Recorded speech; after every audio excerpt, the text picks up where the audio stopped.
भगवान चतुर्भुज रूप में आए। ठाकुर जी विराट नहीं बने, हैं छोटे से ही, जैसे छोटे छोटे लाला होते हैं ऐसे छोटे से ही लाला हैं, पर छोटे लाला ही शंख चक्र गदा, छोटे छोटे शंख, छोटी छोटी गदा, छोटे छोटे सब आयुध लेके छोटे से ठाकुर जी प्रकट हो गए। और कैसे आए? बोले कौस्तुभ मणि पहन के आए हैं, पीतांबरी पहन के आए हैं। कैसा ठाकुर जी को श्रृंगार का शौक है, मतलब जन्म भी श्रृंगार करके लिया है। सामान्य बालकों की तरह नहीं आए। देव की मैया ने प्रणाम किया। ठाकुर जी बोले मैया प्रणाम क्यों कर रही हो, हम आपके बालक हैं। बालक को गोद में उठाया जाता है। देव की मैया बोली फीलिंग बिल्कुल नहीं आ रही हमको। कौस्तुभ मणि पहन के आयो आप, हैं पीतांबरी पहन के आयो, गर्भ से बालक शंख चक्र लेके आता है। और कौन सा ऐसा बालक है जो जन्म लेते ही बोलने लगता है? ये चपड़ चपड़ क्यों बोल रहे हो आप? मुझे लग ही नहीं रहा कि मैंने बालक को जन्म दिया है। ठाकुर जी बोले मैया हम तो इसलिए ऐसे बन के आए कि जन्म लेते ही कंस मामा आता है मारने। हमने सोचा सुदर्शन चक्र से उसका सर धड़ से अलग कर देंगे। अब भाई हाँ, कंस की चिंता हुई, मां की चिंता नहीं हुई कि मां को कैसा लगेगा मैं ऐसे बन के जाऊंगा तो।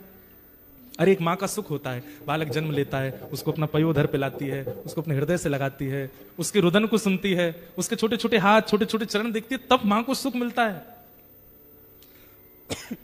आप तो खाना पूर्ति कर रहे हो कि हाँ जन्म ले लिया मैंने, अनुभव तो कराइए। ठाकुर जी बोले भैया सुनो, अगर हम अनुभव कराएंगे तो फिर हम दो भुजा अंतर ध्यान करेंगे, वस्त्र उतार देंगे, बिल्कुल छोटे बालक बन जाएंगे।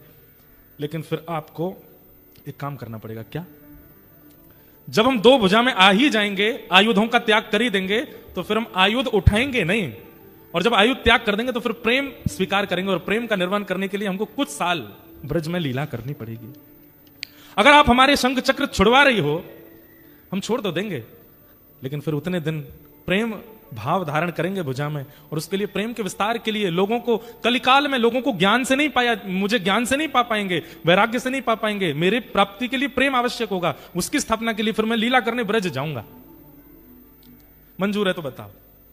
देव की मैया बोली कितने दिन के लिए जाओगे? बोले 11 वर्ष। मैया 11 वर्ष का आपको वियोग सहना पड़ेगा, 11 वर्ष बाद फिर आपके पास ही रहूंगा, लेकिन इतना त्याग आपको करना पड़ेगा।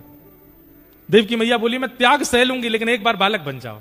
ठाकुर जी ने तुरंत दो भुजाएं अंतर ध्यान कर दी, शंख चक्र अंतर, छोटे से बालक बन गए। जैसे ही रोने लगे, देव की मैया को वात्सल्य आ गया, तुरंत अपने पयोधर का पान कराया। ठाकुर जी ने दुग्ध पान किया।